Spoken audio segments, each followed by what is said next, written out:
पुरंदरचा तह पराभव म्हणणं म्हणजे शिवाजी महाराजांच्या राजकारणाचा अपमान करणं होय. इतिहासात आपण त्याला पराभव म्हणतो, पण युद्ध आणि तह या दोन वेगळ्या गोष्टी आहेत. मुघल राजकारणाचा एक सोपा नियम होता. खरा पराभव तेव्हाच मानला जायचा जेव्हा दोन गोष्टी स्वीकारल्या जायच्या. पहिली खुतबा म्हणजे मशिदीत शुक्रवारच्या नमाजात बादशाचं नाव जाहीर करणं. दुसरी सिक्का म्हणजे चलनातल्या नाण्यावर बादशाचं नाव उमटवणं.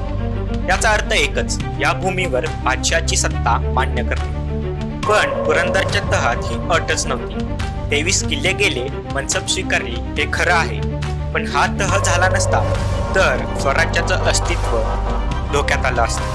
म्हणूनच पुरंदरचा तह लष्करी पराभव नव्हता, तो होता सत्ता न सोडता घेतलेला राजकीय निर्णय. पुढच्या भागात आपण पाहणार आहोत महाराजांनी राज्याभिषेकासाठी काशीच्या पंडितांना का बोलवलं.